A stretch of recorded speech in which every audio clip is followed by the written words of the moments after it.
오늘 하나님께서 우리 모두에게 주신 말씀 신약성경 마태복음 6장 5절에서 13절까지의 말씀입니다. 마태복음 6장 5절에서 13절까지의 말씀을 주보 쪽에 나와 있는 세 번역으로 한 절씩 교독하겠습니다.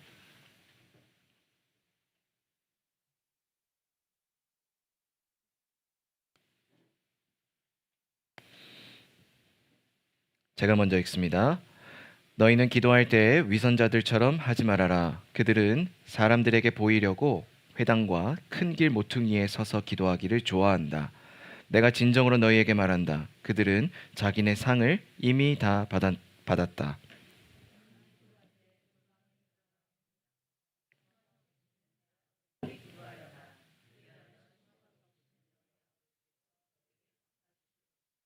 너희는 기도할 때에 이방 사람들처럼 빈말을 되풀이하지 말아라. 그들은 말을 많이 하여야만 들어주시는 줄로 생각한다.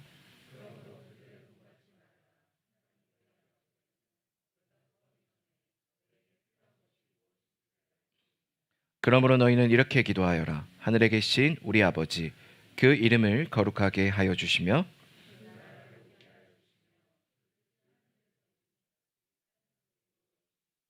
오늘 우리에게 필요한 양식을 내려주시고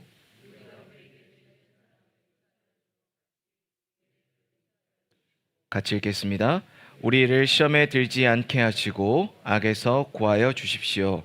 나라와 권세와 영광은 영원히 아버지의 것입니다. 아멘. 아버지라 부르며 기도하기라는 제목으로 말씀의 은혜를 나누겠습니다. 설 명절 잘 보내셨습니까? 저 같은 경우는 명절이 길면 좋습니다. 빨간 날이 많기 때문인데 또 우리 많은 일을 하셔야 되는 분들께서는 명절이 긴 게 그렇게 기쁘지는 않을 것 같다는 생각도 들고요. 또 명절이 길기 때문에 또 자녀와 함께 있는 그 시간만큼 수고와 노력이 남들보다 더 많다라는 생각을 하다 보니까 오늘 여러분들이 어떤 마음 가운데 이 교회에 나와왔을까 오늘 아침에 기도하면서 그런 생각을 좀 했는데 지쳐있는 분들도 좀 계실 것 같고요. 그리고 지난 한 주간을 또 보내면서 가족들과 함께 보내며 또 채워지는 시간들 때문에 좀 충전이 돼서 오신 분들도 있을 거라는 생각이 좀 들었습니다. 해서 우리 앞뒤 좌우에 있는 분들께 이렇게 인사하겠습니다. 얼굴이 참 좋아 보이십니다. 아니 이게 비아냥되는 게 아니고요. 다시 한번 진심으로 다시 한번 해보겠습니다. 얼굴이 참 좋아 보이십니다. 네, 감사합니다. 우리가 이렇게 말씀을 마주한다라고 하는 게 참 귀한 일이에요. 그리고 가족들끼리 모여 있을 때 가정 예배를 드린다라고 하는 거 참 귀한 일인데 하나님 나라의 한 가족된 우리가 이 자리에서 말씀을 가지고 나눈다라는 그 생각이 제 머릿속에 오늘 계속 스쳐 지나가면서 저는 오늘 이 하나님 나라의 가족인 저와 여러분들이 함께 가정 예배를 드린다 이런 마음으로 여기 섰거든요. 같이 함께 이 기도라는 주제를 가지고 말씀의 은혜를 나눌 때 우리에게 어떤 기도가 필요한지 그 기도의 내용들은 과연 어떠해야 하는지 함께 은혜를 나누도록 하겠습니다. 오늘 지난달부터 계속해서 기도와 관련된 말씀을 저희가 나누어 가고 있습니다. 근데 그 기도에 대해서 제가 여러분들과 은혜를 나눌 때 기도의 형식이나 방법 또는 방법론 이와 같은 것에 초점을 두지 않고 기도의 내용이 어떠해야 되는가 그 무엇에 저희가 초점을 두고 은혜를 나누겠다라고 설명을 드린 적이 있습니다. 그래서 첫 번째 지난달에는 우리가 그 기도의 내용 가운데 하나님 진짜 기도의 내용을 주장하시고 특별히 그 기도의 내용들을 통해서 우리 가운데 함께 하심을 드러내신다. 저희가 이렇게 말씀 연애를 나누었습니다. 오늘 우리가 나누어 볼 그 무엇을 기도할까의 그 무엇에는 아버지라 부르며 기도하기 이게 적용될 수 있다라고 생각합니다. 그 무엇에 우리의 기도 내용 가운데 하나님을 아버지라 부른다라고 하는 게 얼마나 귀하고 감사한 일인 건지를 여러분들과 함께 나누고 싶습니다. 소피아 코폴라라고 하는 감독의 사랑도 통역이 되나요? 라는 영화가 있습니다. 이 영화에는 원래 원제가 이렇습니다. Lost in Translation 번역에 있어서 놓쳐지는 이 맥락적으로 볼 때 손실된 부분이 있다라는 거예요. 그래서 원래 영어로 이렇게 있었던 말이 우리나라 말로 번역됐을 때 다소 많이 의역이 되는 경우들이 있죠. 근데 이제 그런 거 가운데 이 놓쳐지는 의미가 있는데 처음에 사람들이 이 사랑도 통역이 되나요?라고 번역된 이 영화 제목을 보고 로맨스 영화라고 생각들을 했습니다. 그런데 막상 영화를 보니까 웬 그 20대 여자인 분과 50대인 남자인 분이 둘 다 이제 결혼하셨는데 갑자기 도쿄에서 이렇게 만나서 이렇게 놀고 막 하는 그런 얘기가 나오는 거예요. 그래서 사람들 오해했어요. 이거 뭐야, 불륜 영화야? 이렇게 오해를 했는데 실제로 이 영화는 그런 영화, 그런 어떤 에로스적인 사랑을 그려가는 게 아니라 이 영화를 통해서 각자가 가지고 있는 삶의 자리에서 가지고 있는 그 삶의 문제, 그것 때문에 공통되게 겪고 있는 그 문제를 안고 있는 두 남녀가 만나서 서로 공감하고 교감하고 서로에게 위로의 말을 건네는 그러한 내용들로 쭉 이어지게 됩니다.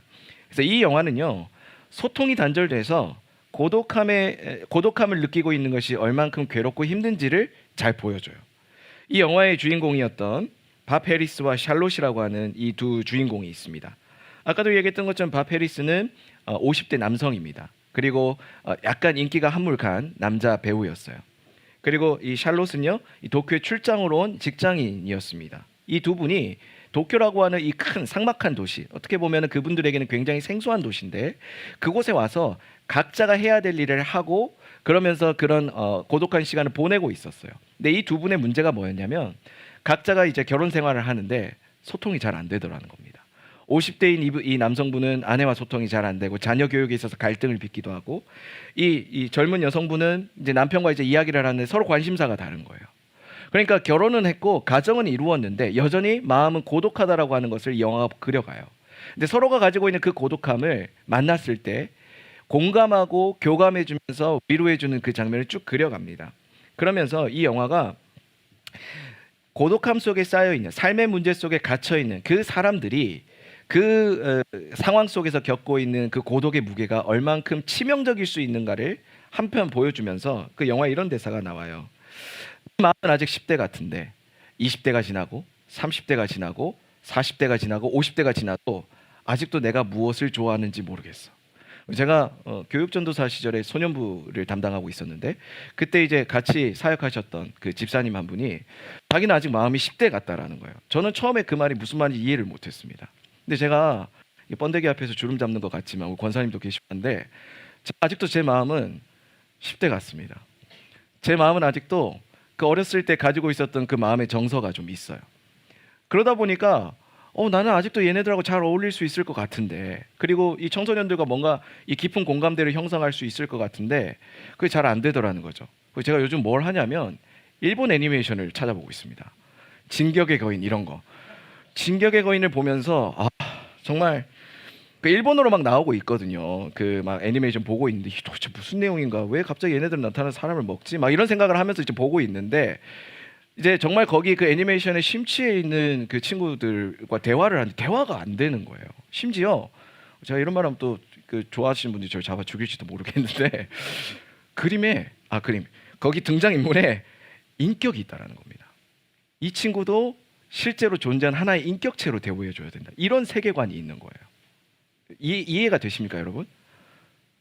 저만 그런 게 아니라 참 감사한 것 같아요. 저도 그 캐릭터들을 보면서 이 캐릭터는 정말 내가 사랑할 수 있어. 뭐 이런 이제 대화를 하는데 제가 그 애니메이션 내용도 잘 모르고 그리고 그 애니메이션에 등장하는 그 주인공에 대한 이해도도 떨어지고 하다 보니까 어느 순간부터는 대화가 잘 안 되는 거예요. 그리고 언젠가 목사님이 이제 드라마를 보기 시작하셨다 그 말씀하셨잖아요. 그 말을 딱 듣고 나섰을 때 저는 처음에 그런가 보다 그냥 그랬는데 그 마음이 이해가 되더라고요. 그때 그 드라마를 보지 않았음으로 해서 느꼈을 법한 고독함, 그런 것들이 있다라는 거죠. 여러분, 공감이 잘 안 되고 교감이 잘 안 된다라고 하는 거는요, 각자가 가지고 있는 삶의 문제가 분명히 존재한다라는 것을 보여줍니다. 목장을 또 하다 보면 제가 사역하면서 요리 때문에 스트레스 받을 거라고는 상상조차 해본 적이 없습니다. 매주 뭘 먹어야 될까? 어떻게 하면 이 까다로운, 앉아있으면 다 안성재 셰프들이에요. 그냥 와가지고 오늘 크림 우동에 찰기가 오늘은 괜찮아. 어떤 날은 이거를 지금 음식이라고 내온 거야, 이런 표정을 지을 때도 있어요. 오늘은 좀 양념이 너무 부족한데, 뭐 이런 표정을 지으면 미안하면서도 제 스스로에게 화가 나는 거예요. 나 분명히 집에서 연습했는데, 근데 분명히 집에서 이 레시피 보고 왔는데 왜 구현이 안 되지? 막 이런 생각이 드는 거죠. 근데 이런 마음을 누가 제일 잘하냐? 이런 일들을 한 번쯤 해본 사람이 제일 잘합니다. 우리 신하원 선생님이 매주 스트레스입니다. 저분의 수명이 줄어가고 있어요. 요리하다가 매주 하면서 이분들에게 이 먹을 걸 먹여야 된다는 이 부담감이 큰 거예요. 근데 이거는 해보지 않으면 모르거든요. 우리 아내 되신 분도 그렇고 남편 되신 분도 그렇고 각자의 입장에서의 고독함들이 있지 않으십니까? 내 마음속에 자리하고 있는 누구도 알아줄 수 없는 그 고독함, 삶의 문제, 그리고 내가 벗어나기 참 힘들어하는 그 감정들, 누구나가 다 가지고 있다는 거예요. 그런데 문제는 뭐냐면 그 고독함 속에서만 우리가 계속해서 머물러 있을 때 하나님과의 관계는 점점점 단절되어 간다는 겁니다. 기도는요, 그 고독한 삶의 자리에서 그리고 삶의 문제에 매몰되어 있는 나를 하나님께 다시 한번 이끄는 하나의 통로입니다. 그래서 기도를 통해서 하나님과 소통해가고 친밀함을 쌓아가고 기도의 생활을 통해서 하나님을 더욱더 알아가고 닮아가는 일들이 일어나는 거예요. 반대로 이야기해 볼까요? 내 삶에 어떠한 변화도, 신앙생활을 하고 있는데 내 삶에 어떠한 변화도 나타나지 않는다라고 하는 것은 기도의 생활이, 지금 내 가운데 있어야 될 기도의 생활이 충분치 않다라는 겁니다. 기도의 생활을 통해서 하나님과 더욱더 가까워져 가고 있는 그 일들이 지금 내 삶 속에 일어나고 있느냐라는 거죠. 오늘 이 본문 말씀, 특별히 예수님께서 가르쳐 주신 이 주기도문은요, 우리가 이 기도의 모범적인 형태를 따라서 하나님께 기도할 때 우리가 그분을 더욱더 닮아갈 수 있고 하나님 나라 백성으로 부르신 그분의 뜻에 따라 살아갈 수 있도록 우리에게 가르쳐 주신 기도의 모범입니다. 그리고 더 나아가서는 이 기도를 우리가 기도의 자리에 그치지 않고 이것이 삶으로 연결될 수 있다라고 주님께서 가르쳐 주세요. 그러니까 주님께서 가르쳐 주신 이 기도를 할 때 우리가 삶의 우선순위가 어떠해야 되느냐, 당장 내 삶의 문제와 내 감정에 치중하지 않고 진짜 내 삶에 가장 중요한 게 뭐지? 그 다음으로 중요한 게 뭐지? 가장 제일 중요하지 않은 게 뭐지? 이런 것들이 정렬되기 시작한다라는 거예요. 그런 측면에서 예수님은 우리에게 기도를 가르쳐 주셨어요. 그래서 기도는요, 단순히 내 감정을 드러내는 데 초점이 있지 않습니다. 단순히 내 문제를 해결하는 데 초점이 있지 않습니다. 기도는요, 하나님과의 대화이자 하나님과 가까워지는 통로이며 하나님을 더욱더 알아가는 가장 좋은 삶의 자리라는 겁니다. 그러한 측면에서 오늘 이 본문은 우리에게 크나큰 도전을 주고 있어요. 여러분, 하나님과 기도를 통해서 날마다 가까워지고 계신가요? 이 가까워진다라고 하는 것은요, 단순히 친밀함만을 의미하지 않습니다. 그분과 같이 닮아가는 것을 함께 의미합니다. 마태복음 5장 1절부터 7장 29절까지는 하나님 나라 백성의 합당한 삶에 대해서 다룹니다. 그 핵심 중심부에 기도가 있는 거예요. 기도를 통해서 하나님 나라 백성의 삶으로 우리가 어떻게 나아갈 수 있을지를 주님 가르쳐 주셨습니다. 오늘 본문의 내용 크게 세 가지로 나누어지는데 5절부터 8절까지는 잘못된 기도, 9절부터 10절까지는 하나님과 관련된 간구, 11절부터 13절까지는 우리와 관련된 간구라는 내용들로 구분됩니다. 오늘 이 본문을 대하면서 우리 스스로에게 이렇게 질문해 보고 싶어요. 우리는 하나님 어떤 아버지로 고백하며 부르며 기도해야 되는가? 하나님 우리 아버지이신데 그런 하나님께 우리가 아버지라고 부를 때 그 아버지라고 하는 그 개념이 좀 추상적이에요. 진짜 그 영어 단어의 father, 그런 의미로서의 그냥 단순한 그런 아버지이신가? 우리의 가장이신 그런 의미로서의 그냥 아버지이신가? 오늘 성경은요, 그 아버지에 대해서 이렇게 세 가지로 표현합니다. 첫 번째로는 숨어있는 나를 찾으시는 아버지께 기도하자. 두 번째로는 거룩하신 아버지께 기도하자. 세 번째로는 나의 필요를 잘 아시는 아버지께 기도하자. 아버지의 모습이 총 세 가지인 거예요. 숨어있는 나를 찾으시고 그분은 거룩하시며 나의 필요를 가장 잘 아신다. 그런 하나님께, 그런 아버지 되시는 하나님께 우리가 기도할 때 그분을 알아가고 닮아가고 의지할 수 있게 됩니다. 첫 번째로 한번 살펴볼까요? 숨어있는 나를 찾으시는 아버지께 기도하자. 성경은 오늘 우리에게 이렇게 도전합니다. 5절을 함께 보겠습니다. 5절에 주님께서 우리가 닮지 말아야 될 전형적인 한 종류의 사람들을 이야기하십니다. 뭐라고 나와 있죠? 위선자라고 나와 있습니다. 8절을 함께 보겠습니다. 8절에 뭐라고 나와 있죠? 그들을 본받지 말라고 이야기합니다. 이 5절부터 8절까지는요, 위선자, 이방 사람들로 표현되고 있는 그들을 본받지 말라는 데 초점이 있어요. 그럼 그들이 도대체 어떻게 기도했을까요? 그들은요, 사람들이 볼 수 있을 정도로 과시하며 기도했습니다. 그들이 사람들 앞에서 기도하는 것 자체가, 그냥 그 행위 자체가 기도의 전부였던 거예요. 복음 중심적 삶을 한번 공부해 보신 분들은 아시겠지만 위선이라고 하는 게 나의 죄를 축소시키는 가장 전형적인 행위입니다.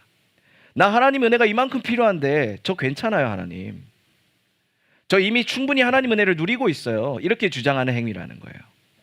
그래서 이 위선적으로 기도하는 사람들은요, 하나님 앞에서 하나님 은혜를 구하는 것이 아니라 내가 어떠한 사람입니다 라고 하는 것을 주장하기 바쁩니다.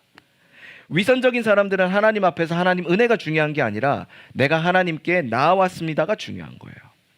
그래서 오늘 이 사람들은요, 하나님 앞에서 저 이만큼 기도 잘해요, 제가 쓰는 표현들은 남들과 달라요, 제 기도는 남들과 다르기 때문에 하나님 앞에 충분히 인정받을 만해요 라는 데 초점이 있다라는 거예요.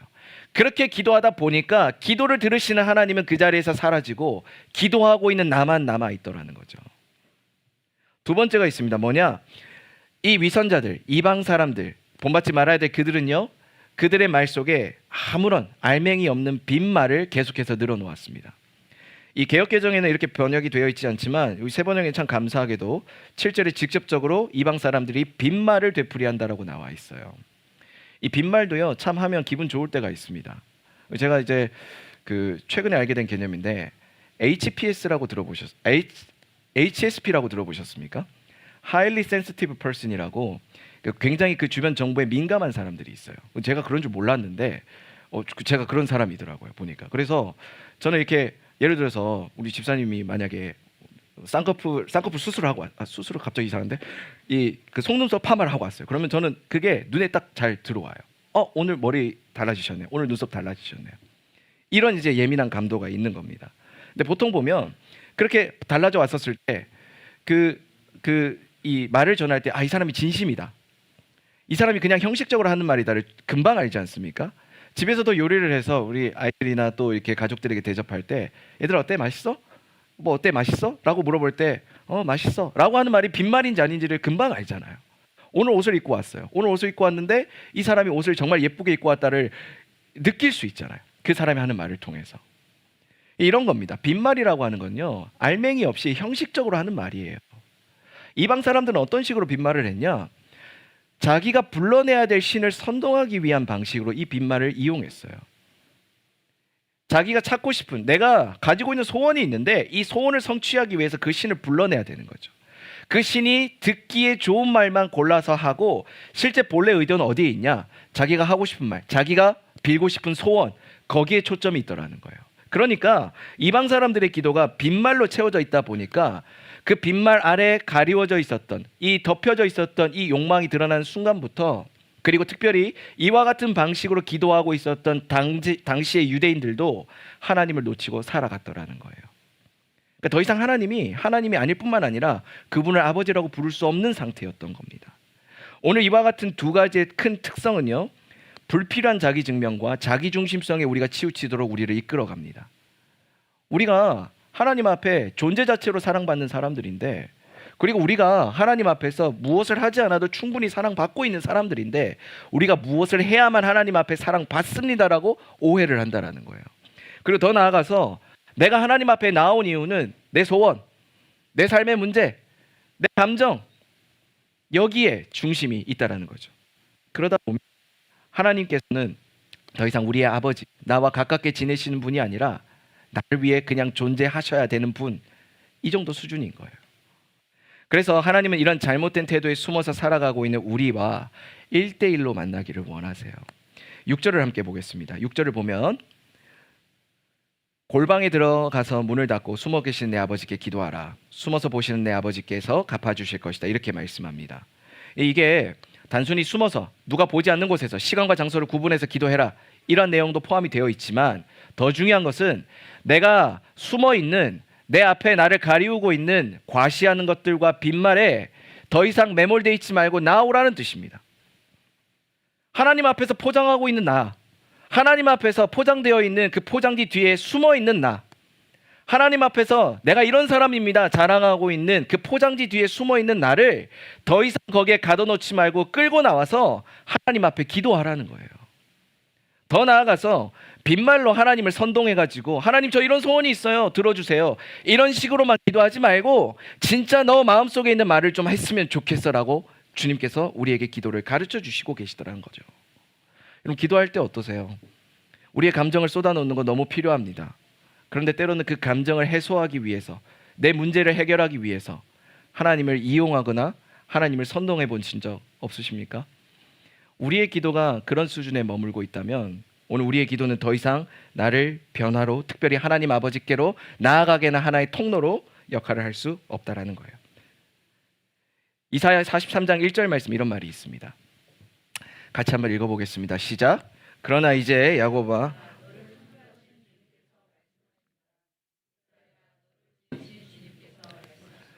내가 너를 속량하였으니 두려워하지 말아라. 내가 너를 지명하여 불렀으니 너는 나의 것이다. 아멘. 주님께서 지금 말씀하시는 그 이스라엘 백성들에게 어떤 식으로 표현하십니까? 두려워하지 말아라. 내가 너를 지명하여 불렀으니 너는 내 것이다. 주님께서 그 이스라엘의 어떠함을 너무나도 잘 알고 계신다라는 거예요. 그렇기 때문에 우리는 충분히 그분을 신뢰함으로, 의지함으로 그분께 나아가서 기도할 수 있다라는 거죠. 그러한 마음으로 주님 앞에 나아가서 기도할 때 우리는 하나님을 아버지라 부르며 기도합니다. 아버지 앞에 더 이상 숨길 게 없는 거예요. 그리고 더 이상 숨지 않으려고 하는 거예요. 그리고 하나님 보고 싶어서 매일같이 기도의 자리를 찾는 우리가 된다는 것입니다. 사랑하는 여러분, 우리의 기도가 어떠해야 될까요? 그리고 우리의 기도의 내용이 어떠해야 될까요? 이와 같이 더 이상 빈말과 과시하는 것들 뒤에 숨어서 기도하는 것이 아니라 그 뒤에 숨어있는 나를 너무나도 사랑스럽게 바라보시는 하나님을 아버지라 고백하며 기도해야 될 줄로 믿습니다. 그 기도가 오늘 우리 가운데 만약에 사라져 있다라고 한다면 오늘 우리는 기도를 통해 하나님을 만나는 게 아니라 그냥 하나의 종교적인 행위를 하고 있다라고 밖에 볼 수 없다라는 거죠. 두 번째로 우리는 하나님 어떤 아버지로 불러야 되냐? 거룩하신 아버지라 부르며 기도해야 됩니다. 9절을 함께 보겠습니다. 9절과 10절. 9절과 10절에 보면 그 이름을 거룩하게 하여 주시며 라고 이제 시작을 합니다. 하늘에 계신 우리 아버지라고 하는 이 말도 무소부지하신 하나님, 어디에나 계신 하나님 이런 표현이거든요. 근데 그 하나님께서 그분의 이름이 거룩하게 하여 달라고 지금 주님께서 간구해야 된다라고 말씀합니다. 이게 무슨 뜻이냐? 하나님 이름은 이미 거룩해요. 우리 지난 시간에도 살펴보았지만 하나님 이름은 우리가 구하지 않아도 충분히 거룩하십니다. 그런데 그분의 그 거룩하다라고 하는 그것이 오늘 우리와 하나님과의 관계를 드러낸다라고 하는 단어로 바꾸어 생각해보면 조금 다르게 보일 수 있어요. 아버지이신 하나님께서 거룩하시기 때문에 그분의 이름이 거룩하게 드러난다라고 하는 것은 구체적으로 거룩한 나를 통해서 드러날 수 있다라는 것을 설명하고 있는 거예요. 이걸 또 반대로 뒤집어 보겠습니다. 거룩하신 하나님이 내 삶을 통해 드러나지 않아요. 그 말은 내 삶에 아직도 거룩하지 않는 면모들이 여전히 많다라는 겁니다. 우리 생명의 삶 공부를 해보신 분들은 아시겠지만 거룩은 하나님과의 관계를 나타내는 단어입니다. 단순히 내가 신령해진다, 내가 신앙적으로 수준이 뛰어나진다, 이런 뜻을 가지고 있는 단어가 아니에요. 물론 그런 의미도 포함되어 있지만 더 중요한 의미는 거룩은 하나님과 나 사이의 관계이고, 그래서 하나님의 백성이 거룩하다라는 것은 그분과 가까우며 그분을 닮아 있다라는 뜻입니다. 거룩한 하나님의 백성은 그분의 거룩하심을 닮아 자연스럽게 그분을 드러내며 살아갑니다. 그래서 내 자신을 통해 그 거룩하신 하나님을 주변 사람들이 알고 경험하게 돼요. 근데 하나님께서 그와 같은 이 어떤 규칙이라고 할까요? 이 원리를 어떠한 방식으로 구체적으로 경험하게 하시기를 원하셨냐? 오늘 주님이 가르쳐 주셨어요. 기도하라는 거예요. 하나님 아버지께서 거룩하신 분이십니다. 그 거룩하신 하나님께서 거룩한 아버지인 하나님께서 내 삶 가운데 활동하고 있다라는 것을 드러내 주십시오. 이렇게 기도하라는 거예요. 기도를 통해서 거룩하신 하나님이 드러날 수 있습니다.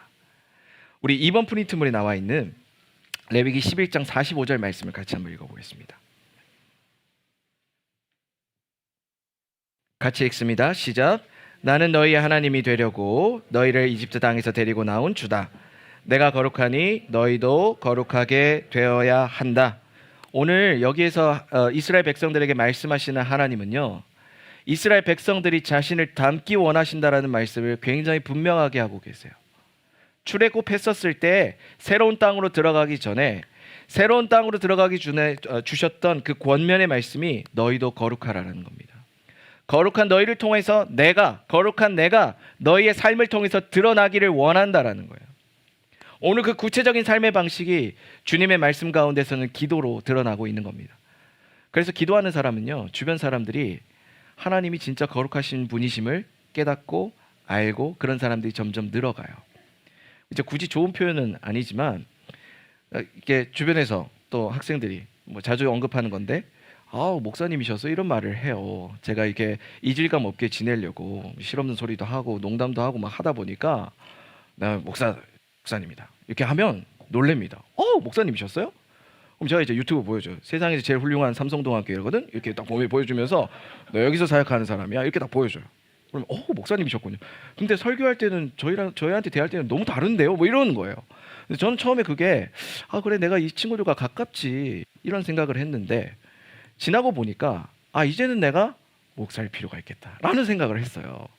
지난 이제 설 연휴 끝나고 설 연휴 시작 전에 우리 그 교인분들과 이제 식사를 하는데 저도 이제 번데기 앞에서 또 주름 잡는다고 저도 이제 학생들이 젊게 안 봐요라고 우리 어른들께 말씀을 드렸어요. 우리 어른분들께 저보고 자꾸 이제 막 늙었다 그러고 뭐 영포티냐 들을 때마다 정말 열받습니다. 진짜 제가 아직 그 정도는 아닌데 영포티냐 뭐 제가 그래서 어제도 그렇게 안 보이려고 제가 요즘 옷을 많이 사거든요. 제가 옷 사기 전에 쟤네들한테 항상 검증을 받습니다. 보여줬더니 어떤 그 가디건 너무 마음에 들어하고 이거 보여줬거든요. 근데 이거 입으면 딱 뭐라고 여우 원숭이요? 여우 원숭이 같을 거라. 여우 원숭이 아세요? 줄무늬 있는? 그런 거 절대 입지 말라고. 반드시 영포티가 될 것이다. 선언하는 거 저한테 갑자기. 제가 그래가지고 그렇게 안 보이고 싶어 늘 노력을 하는데 그렇게 잘 안 돼요. 제가 일본 애니메이션 보는 것도 다 그런 이유들 때문이거든요. 근데 권사님 앞에서 또 이렇게 집사님들 앞에서 저도 요즘 그런 소리 잘 못 들어요 그랬더니 그 권사님이 제가 볼 때는 아직도 애기 같아요. 저 권사님하고 이제 밥 먹으려고 이제 가가지고 애기같이 이렇게 뿌잉뿌잉 걸 애교 부리면서 권사님들하고 밥을 먹기로 했습니다.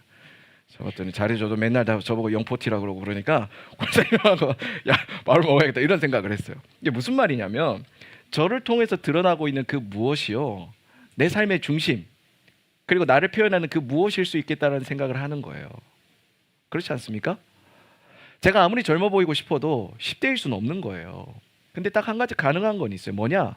거룩하신 하나님을 닮아가기 위해서 노력한다. 기도를 통해서. 내가 너를 위해서 기도하고 있어. 내가 너를 위해서 네가 그때 줬던 그 고민을 위해서 기도하고 있어. 이 한마디를 계속해서 던져야겠다는 생각을 요즘 참 많이 합니다. 그래서 올해 제가 썼던 기도 제목이 뭐냐면 제 삶을 통해서 하나님을 알게 되는 일들 또 하나님을 알게 되는 이들이 더욱더 늘어가게 해주십시오. 이렇게 기도하고 있어요. 저는 바라기는 저와 여러분들이 그 거룩하신 하나님께 기도함으로 거룩하신 아버지이신 하나님께 기도함으로 우리를 통해서 그 거룩하신 아버지이신 하나님을 주변 모든 이들이 내가 속한 공동체에서 나를 만나는 이들이 깨닫게 되는 은혜가 넘치게 되기를 주의 이름으로 축복합니다. 오늘 그와 같은 은혜를 여러분 사모하시기 바랍니다. 세 번째로 하나님은 나의 필요를 잘 아시는 아버지세요. 11절부터 13절은요. 나와 관련된 간구로 이루어져 있습니다. 나와 관련된 간구라는 것은요. 구체적으로는 세 가지 단어로 요약해 볼 수 있는데 첫 번째 11절에 양식, 두 번째 12절에 인간관계, 세 번째로는 시험으로부터 보호받음. 이걸 한 단어로 줄이면 보살핌입니다. 그래서 양식, 인간관계, 보살핌. 이 모든 필요를 우리가 느끼고 있는데 이 느끼고 있다라고 하는 것을요. 부정하지 않고 하나님 앞에 아뢰어라라는 겁니다. 이런 필요를 느끼는 우리가요. 하나님을 아버지로 여길 때 우리는 이 필요를 하나님 앞에 정직하게 고백할 수 있어요. 더 나아가서 우리가 그분을 전적으로 의지해야 되는 분으로 여길 수 있어요. 왜? 그분이 그 필요를 채우시니까. 그분이 그 필요를 채우심을 날마다 경험하는 사람들은요. 자기의 필요를 아뢰는 것에 주저함이 없습니다. 그리고 그것을 정직하게 아뢰면서 무엇을 발견합니까? 내가 하나님을 의지하고 있구나. 나의 필요를 가장 잘 아시는 그분을 내가 의지하고 있구나. 이러한 일들을 계속해서 경험해 간다라고 하는 거죠. 앞에서 살펴보았던 이러한 하나님으로 고백해야 합니다. 숨어 있는 나를 찾으시는 하나님, 거룩하신 아버지이신 하나님, 나의 필요를 잘 아시는 아버지 하나님. 이 하나님께 기도하는 이 일이 참 잘 되면 좋겠는데 우리는 그 일에 대해서 종종 실패를 겪어요. 왜 그러냐? 하지 말아야 될 기도를 하거든요. 5절부터 8절에 하지 말아야 될 기도 우리 아까 살펴보았죠. 과시와 빈말로 가득 차 있는 불필요한 자기 증명과 자기 중심성에 매몰되어 있는 그런 기도만을 우리가 하나님 앞에 종종 드리더라는 거예요. 근데 이 기도의 특징이 뭐냐? 이 이방인들로 표현이 되어 있는데 이 이방인들의 기도에는요, 아버지라고 하는 존재가 없어요. 그냥 단순히 자기가 찾는 신이 있는 거예요. 그러니까 신은 굉장히 추상적인 관념이거든요. 근데 하나님은요, 자기 자신을 우리에게 표현하실 때 뭐라고 표현하는 줄 아세요? 아버지이신 하나님이라는 거예요. 우리가 충분히 그분을 의지하고도 남을 만한 분. 그래서 이방인의 기도에 보이지 않던 그 아버지, 존재하지 않는 그 아버지 때문에 그들은 점점점 어떠한 형태를 취합니까? 기도가 주술을 섞거나 미신적인 요소를 끊임없이 섞는 거예요. 그래서 그 신을 끊임없이 환심을 사고 선동해서 자기가 원하는 걸 얻어내려고만 합니다. 그러다 보니까 그 기도가 드려지면 드려질수록 삶의 공허로 가득 차더라는 거예요. 기도했는데 안 이루어지는 게 더 많아요. 기도했는데 오히려 지치고 마음이 불안하고 조급하고 내 삶의 문제는 해결되는 건 없고 영적으로 성장되는 것들은 더 이상 보이지 않아요. 기도 자체가 나에게 주는 영적 유익이 무엇인지를 경험하지 못하니까 공허하더라는 거예요.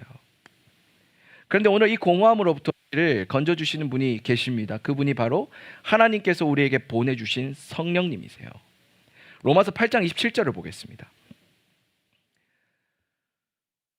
로마서 8장 27절 같이 함께 읽어보겠습니다. 시작. 사람의 마음을 꿰뚫어 보시는 하나님께서는 성령의 생각이 어떠한지를 아십니다. 성령께서 하나님의 뜻을 따라 성도를 대신하여 간구하시기 때문입니다. 아멘. 하나님께서 우리 마음 가운데 성령을 보내셨습니다. 성령님을 보내셔서 성령님이 하나님의 뜻을 따라 간구하도록 우리를 이끌어 가세요. 다시 말하면 성령님께서 우리의 기도를 주장하신다라는 거예요. 이해가 되십니까? 우리가 원하는 기도, 그냥 내가 할 줄 아는 그런 기도로만 그치는 것이 아니고 성령님께서 그 기도의 자리를 이끌어 가셔서 하나님과 나를, 아버지이신 하나님과 나를 만나도록 나를 주장하시고 이끄신다라는 뜻이에요. 그렇게 아버지이신 하나님을 만날 수 있도록 성령님께서 우리를 주장하시는데 그분의 그 주장하심, 그 기도는요, 우리를 대신해서 하시는 그 기도는요, 어떠한 특징이 있냐? 하나님 아버지의 뜻대로 기도하도록 만드는 특징이 있습니다. 근데 그 하나님 아버지의 뜻대로 기도하는 것은 그 기도는요, 반드시 성취된다라고 하는 놀라운 은혜가 있어요. 여러분, 우리의 삶 속에는 실패가 있습니다. 한계가 있고 절망이 있고 좌절이 있어요. 그런데 하나님의 뜻에는 실패가 없습니다. 하나님의 부르심이라는 찬양에도 나오지 않습니까? 실패가 없으신 하나님. 하나님의 뜻에는 좌절함도 없고 절망도 없고 실망할 것도 없는 거예요. 그래서 실망할 것도 없고 좌절할 것도 없고 실패할 것도 없는 그 하나님의 뜻에 따라 기도하기 때문에 기도가 날마다 이루어지는 것을 기도의 자리를 통해서 경험하는 겁니다. 그래서 성령의 충만한 가운데 기도하는 사람들은요, 자기 기도가 날마다 응답되었다라고 간증하는 거예요. 왜요? 어떻게 보면 참 연약할 수 있는 내 기도의 제목이 아니라 하나님의 뜻대로 기도하고 있기 때문이에요. 갈라디아서 4장 6절에 이렇게 말합니다. 같이 한번 읽어볼까요? 시작. 여러분은 자녀이므로 하나님께서 그 아들의 영을 우리 마음에 보내주셔서 우리가 하나님을 아빠 아버지라고 부를 수 있게 하셨습니다. 성령님께서 오늘 우리의 기도의 자리 가운데 임재하셨을 때 바로 이와 같은 일이 나타납니다. 하나님 아버지, 하나님 아버지의 마음과 뜻을 알아 그 뜻대로 기도하고 그리고 그 뜻이 항상 성취됨을 보게 해주십시오. 그러다 보니까 기도의 효능감이 굉장히 높은 거예요. 기도하는 게 즐겁고 감사하고 기쁜 거예요. 우리의 기도가 왜 즐겁지 않고 항상 귀찮기만 하고 부담스러운 줄 아십니까? 기도의 자리에서 아버지이신 하나님이 보이지 않기 때문이에요.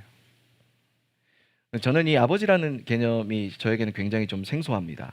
왜냐하면 저에게 아버지의 기억은 초등학교 6학년 때까지였어요. 그러다 보니까 아버지라고 하면 사실 좀 어려워요. 그리고 저보다 좀 연배가 있으신 어른 남자분들을 대할 때에도 어려움이 있습니다. 특히 이제 직장에서 만나는 이 상사와 이런 관계 속에서 이분들을 어떻게 대해야 되나, 이런 좀 어려움이 있어요. 이분들을 형님으로 대해야 되나 아니면 선생님으로 대해야 되나, 뭐 이런 혼란을 겪기도 합니다. 그러다 보니까 아버지의 개념이 뭔지 참 어렵다라는 생각을 많이 했었거든요. 그래서 하나님 아버지라고 했었을 때 되게 저에게 있어서는 좀 생소했던 기억이 있습니다. 특히 기도할 때. 근데 그 기도의 자리에서 하나님께서 끊임없이 자신을 아버지라고 표현하시면서 가르쳤던 경험이 지난 제가 신앙생활을 해왔던 매번 그 변곡점마다 있어 왔던 것 같아요. 아버지 돌아가시고 나서 마음속에 이제 결핍이 찾아오고 슬픔이 찾아왔습니다. 근데 그걸 해소할 방법이 없으니까 찾았던 게 뭐냐면 청소년 집회였어요. 3,000명씩 모여서 기도하는데, 거기 가면, 왜 거기 갔냐면 마음껏 울 수 있어서 갔습니다. 다 울면서 기도하는 거예요. 안 울면서 기도하는 게 이상하니까 다 울면서 기도하길래 울 수 있어서 갔어요. 그래서 저는 거기에 다니는 동안 제가 신앙이 굉장히 좋은 줄 알았습니다. 나는 하나님 만났고, 난 하나님 알고 아버지신 하나님을 충분히 경험했어 라고 생각했어요. 근데 고등학교 2학년이 되던 그 해 겨울방학 때 또다시 그 집회에 참여를 했는데 또 그 문제를 가지고 울면서 기도했어요. 하나님, 저는 왜 다른 사람들과 다르게 이런 삶을 살아야 합니까? 저도 평범하게 아버지가 있는 가정이었으면 좋겠어요. 그렇게 자기를 연민하면서 주님 앞에 기도했었어요. 그런데 그때 주님께서 이런 마음을 주셨습니다. 지금 비록 보여지는 물리적인 형태의 아버지는 내 곁에 없지만 내가 너의 아버지가 될 거야. 가서 아빠가 없어서 울고 있는 친구들에게 위로를 전하고 그들 눈물을 닦아줬으면 좋겠다. 그 사명을 붙들고 지금까지 오게 됐던 것 같아요. 성령께서 그것들을 깨닫게 하신 그 일이요, 저는 제 삶에 그리고 제 모든 사역 과정 가운데 지금도 이루어지고 있는 것을 보게 돼요. 저를 찾아오는 수많은 청소년들과 또 성도님들이 계십니다. 근데 그분들 가운데 상당수가 그러한 문제로 어려움을 겪는 분들이 굉장히 많아요. 근데 나중 가서 알게 된 건데 뭐냐면, 아버지가 있어도 정서적으로는 아버지가 안 계시는 것 같은 그런 어려움을 겪는 사람들도 있더라고요. 진짜 의지하고 진짜 바라봐야 되고 진짜 믿을 수 있는 아버지가 없어 고통하고 신음하고 어려워하고 있는 그 사람들을 만나서 하나님 믿어, 하나님 믿고 새로운 삶을 살아갈 수 있어, 하나님 믿으면 보이지 않던 소망이 보일 거야. 왜요? 제가 그렇게 살아봤거든요. 내가 하나님 만나서 새로운 소망을 발견했고, 그렇게 해서 내 꿈을 찾았고 하나님께서 새로운 인생을 살 수 있다라고 말씀하셨던 걸 경험했거든요. 저 그래서 그 해 겨울방학 때 꿈을 찾았어요. 어떤 꿈이었냐? 정치인이 되는 꿈이었어요. 제가 원내대표가 꿈이었거든요. 그때 고등학교 2학년 원내대표라는 단어 어떻게 알았겠습니까? 하나님, 저는 원내대표가 돼서 대한민국을 건강하고 통일된 조국 대한민국을 만들겠습니다. 그런 꿈을 꿨습니다. 기도하다 보니까 주님 이렇게 말씀하시는 거예요. 내가 언제 그 아버지 없는 사람들 가서 위로하라 그랬지, 네가 언제 조국 통일하라 그랬어? 이렇게 말씀하시는 거예요. 그러면서 그들의 눈물을 닦는데 화려한 손수건이 필요한 게 아니다. 그들의 눈물을 닦는데 필요한 건 피 묻은 나의 옷자락이다라는 거예요. 그 기도의 응답을 받고, 그렇습니다 주님, 그럼 제가 과연 주님 앞에 어떠한 삶으로 살아가야 될까요? 기도했어요. 그때 사역자로서의 부르심을 확신했던 것 같아요. 그 부르심을 따라서 지금까지 하나님께서 주셨던 그 마음, 성령님께서 그때 저를 강권하셔서 깨닫게 하셨던 그 하나님의 뜻, 그것이 지금도 매 순간 이루어지고 있는 것들을 보게 돼요. 성공과 실패라고 하는 이 이분법적인 구분으로 제 삶을 평가하자면 성공한 것보다 실패한 게 더 많습니다. 그럼 저도 성균관대학교 가고 싶었습니다. 특정 대학교를 언급해서 미안한데 성균관대학교 가고 싶었습니다. 문제는 뭐냐면 수능 성적이었어요. 수능 성적표를 받아봤는데 대리운전 번호가 찍혀있는 거예요. 1577, 1588 뭐지 이거는? 막 이러면서 내 성적이 왜 이러지? 저희 때는 그 등급만 나왔거든요. 전화번호가 찍혀있길래 이건 아닌데? 주님, 저를 원내대표로 부르신 거 아니었습니까? 막 그런 생각을 했어요. 대학 입시의 측면에서 보면 어떻습니까? 실패한 사람이죠. 더 명문대학교 나올 수 있었으면 더 좋았겠죠. 제가 예전에도 이야기했지만 자서전 썼다 그랬잖아요. 자서전을 썼어요. 52페이지짜리. 이번 설날 때도 내려가서 그 보고 왔습니다. 반드시 불태울 겁니다. 근데 거기에 뭐라고 적혀 있냐면, 한 이 나이쯤 있었을 때 딸 3명 있는 거예요. 연희, 순희, 하원이는 아니군요. 하희 이렇게 다 있는 거예요. 딸 3명은커녕 지금 고양이 1마리랑 캣타워에서 살고 있습니다, 여러분. 성공과 실패라고 하는 이 구도에서 보면 제 인생 어때요? 이렇게 살고 싶으십니까? 누구에게 자랑할 만한 인생은 아닌 거예요. 그런데 전 자랑하고 싶어요. 어떤 걸 자랑하고 싶냐? 그러한 내 삶에 찾아오셔서 성령님께서 알게 하셨던 그 뜻이 비로한 저의 삶을 통해서 이루어져 가고 있다라고 하는 거. 그 뜻이 이루어져 가고 있음을 설교 말씀을 준비하면서 쭉 돌아보다 보니까 너무 감사하고 너무 하나님의 은혜에 감격해서 참 많이 울고 기도했던 것 같아요. 지금도 그와 같은 사역을 감당하고 있습니다. 저 오늘도 끝나고 가서 정서적으로 고아인애를 한 명 만나기로 했어요. 오늘 고깃집에서 알바하는 친구거든요. 그 친구가 그 맨날 저 축도 따라하는 친구예요. 와가지고 지금은 마이쮸를 주실 때입니다. 뭐 이러면서 마이쮸 받아가는 친구예요. 이제는 지금은 안 해. 마이쮸 주세요. 뭐 이러고 받아가요. 근데 그 친구랑 최근에 통화를 했는데 자기 너무 힘들대, 학교 생활이. 자기 맨날 이상한 사람 취급해서 학교 생활이 너무 힘들다는 거예요. 자기는 가족 안에서도 천덕꾸러기고 어디 가서도 대접받지 못했는데 선생님이 저한테 마이쮸를 준 게 너무 감사했다라는 거예요. 저는 그냥 마이쮸를 줬을 뿐인데 저는 그 일이 하나님 앞에 그렇게 쓰일 바라는 걸 생각지도 못했습니다. 그리고 그 친구에 꾸준히 복음을 전하고 있어요. 인생을 새롭게 살고 싶어? 답답해? 불안해? 앞이 보이잖아? 예수님 나와. 예수님 믿으면 꿈이 생기고 인생을 다시 한번 새롭게 개척해 나갈 수 있어. 불안한 마음이 사라지고 답답한 마음이 없어지고 주님이 주시는 평안이 찾아올 거예요. 끊임없이 이야기합니다.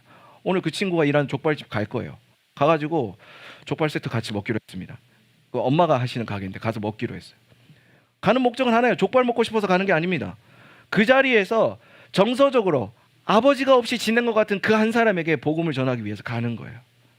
저는 그 뜻을 따라서 사는 게 너무 기쁘고 감사합니다. 그리고 그 뜻을 따라서 살게 저를 불러주신 하나님 너무 감사합니다. 성공과 실패가 아니라 사람들에게 자랑할 만한 그 무엇을 살게 하신 것이 아니라 하나님, 제가 성령님께서 깨닫게 하신 그 하나님의 뜻을 따라서 기도하고 살게 해주심에 감사합니다. 이 기도가 저에게 자연스럽게 흘러나오더라는 것이죠.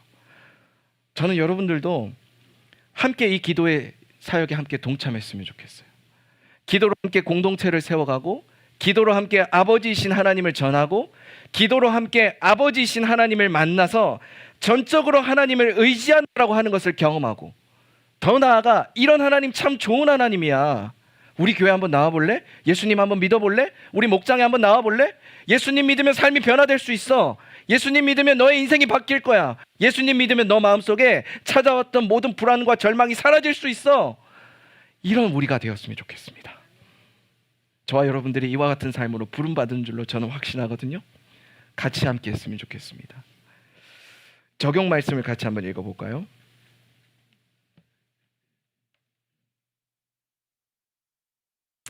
같이 함께 읽어보겠습니다. 시작. 하나님을 아버지로 신뢰하며 기도하는 일에 어려움을 겪고 있는가? 한 주간 성령님이 주장하시는 기도 생활을 구체적으로 계획하고 실천하자. 성령님을 초청하는 찬양, 성령이 오셨네와 말씀을 참고하여 기도하고 그 경험을 나누어 보자. 여기 찬양과 말씀은 여러분들이 임의로 바꾸셔도 괜찮습니다. 부탁드리는 것은 여러분들이 알고 있는 성령님을 초청하는 찬양이 있거나 또 알고 있는 성령님과 관련된 말씀이 있다면 기도의 자리에서 활용해 보시기 바랍니다. 말씀과 찬양을 통해서 여러분 기도의 자리를 풍성하게 주장하시고 이끌어 가시는 하나님이 아버지이심을 깨닫게 하시는 그 성령님을 여러분들이 만나게 될 줄로 믿습니다.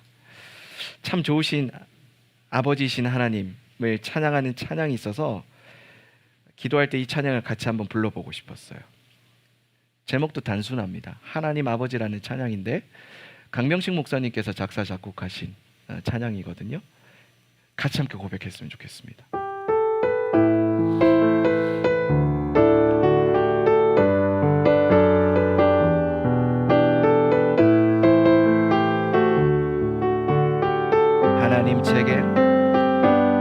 하나님 제게 참 두려운 게 많습니다.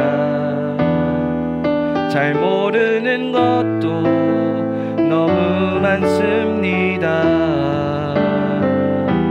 부끄러운 일은 헤아릴 수도 없고 지치고 힘든 때에도 그때도 의연한 척해야 할 때도 있습니다.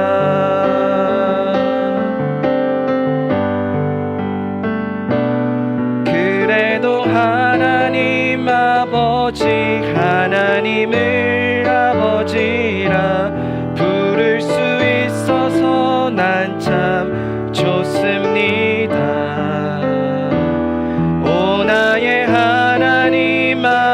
아버지 하나님을 아버지라 부를 수 있어서 난 참 다행입니. 오 나의 하나님 아버지, 오 나의 하나님 아버지 하나님을 아버지라 부를 수 있어서 난 참 다행입니다. 우리가 함께 이 찬양으로 이 고백 올려드렸는데요, 같이 함께 이렇게 기도했으면 좋겠어요. 여러분, 이 고백을 가능하게 하신 분은 우리 안에 우리의 기도를 주장하시는 성령님이신 줄로 믿습니다. 여러분, 기도의 자리가 공허하십니까? 기도의 자리를 통해서 내가 점점 변화되고 성장하고 있는 게 느껴지지 않으십니까? 기도의 자리를 통해서 내가 의지할 만한 분이라고 듣고 알아왔던 하나님이 더 이상 만져지지도 않고 들려지지도 않고 보여지지도 않습니까? 이 시간 성령의 은혜를 구합시다. 성령님, 저를 주장하셔서 하나님의 뜻에 따라 합당한 기도를 드리게 하시고 아버지이신 하나님을 만나게 하옵소서. 이 기도의 제목들이 온전히 우리의 기도 가운데, 우리의 기도의 자리 가운데, 우리의 기도의 생활들 가운데 이루어지는 것들을 보게 하옵소서. 이 기도 제목 가지고 한 목소리로 기도합니다. 주님, 주님, 우리가 주님을 아버지라고 부르게 하여 주옵소서. 성령께서 오늘 우리를 주장하여 주셔서 하나님, 우리가 참 의지할 만한 분, 그렇게 참 좋으신 분, 나를 너무나도 잘 아시고 거룩하시며 자기를 닮기를 바라시는 그 아버지이신 하나님, 그래서 내가 어딘가에 숨어서 내 본 모습을 드러내기 두려워하지만 여전히 나를 찾으시는 하나님, 그 하나님 우리가 만나게 하여 주옵소서.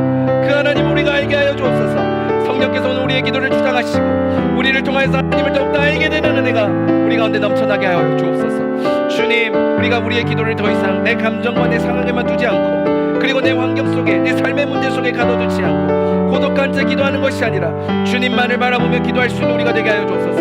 성령께서 오늘 우리를 주장하시고 성령께서 오늘 우리를 함께하여 주셔서 주님, 우리가 바라보아야 될 아버지신 하나님을 바라보게 하여 주옵소서. 주님, 오늘 우리가 다시 한번 영적인 눈이 띄어져서 주님 아버지를 바라보기를 원합니다.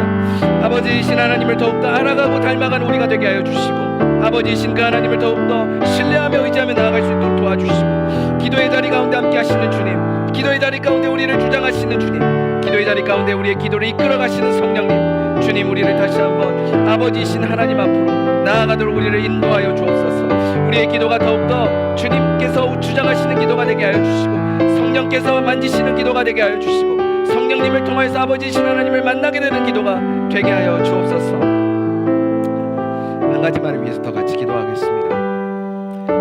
우리 다음 세대를 위해서 같이 기도했으면 좋겠어요. 알게 모르게 우리 자녀들에게도 참 고민이 많거든요. 근데 그 자녀들에게 때로는 부모나 어른으로서 조언을 해줄 때 그 조언이 잘 도움이 안 될 때가 종종 있는 것 같아요. 근데 그때 성령님께서 우리 자녀들에게 말씀하여 주셔서 진짜 너가 의지해야 될 아버지이신 하나님을 의지하며 살아갈 수 있었으면 좋겠다, 이와 같은 일들이 우리 교회 안에 나타나도록 그렇게 위해서 기도했으면 좋겠습니다. 그렇게 조언을 건넬 수 있는 여러분, 그 자녀들을 두고 기도할 때 우리의 자녀들이 성령님의 음성을 따라서 살아갈 수 있는 자녀가 되게 하여 달라고 이 시간 같이 함께 기도합시다. 성령님, 우리의 자녀를 주장하여 주옵소서.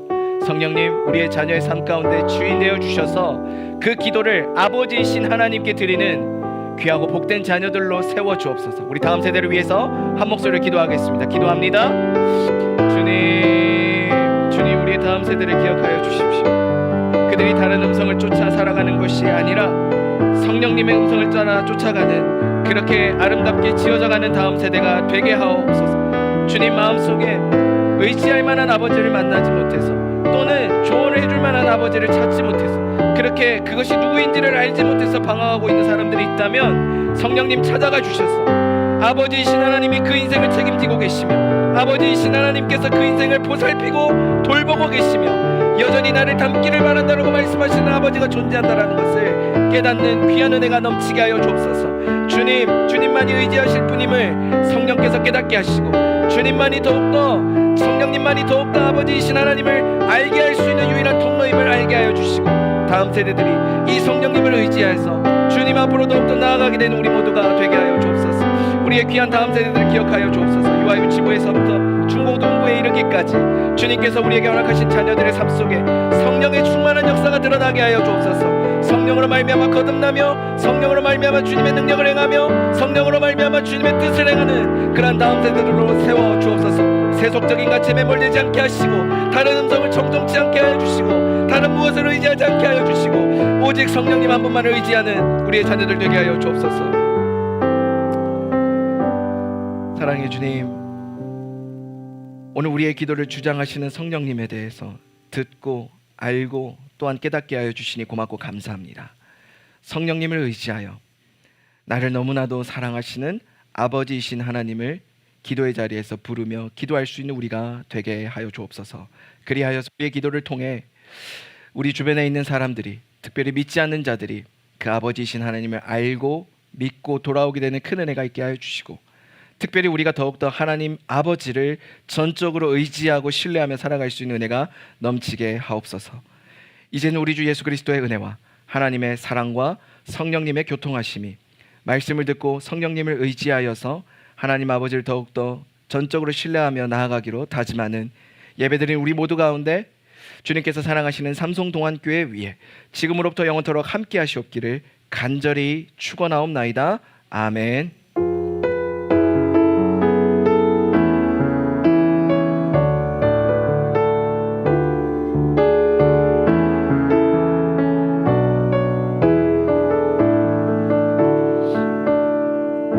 감사합니다. 예배를 마쳤습니다.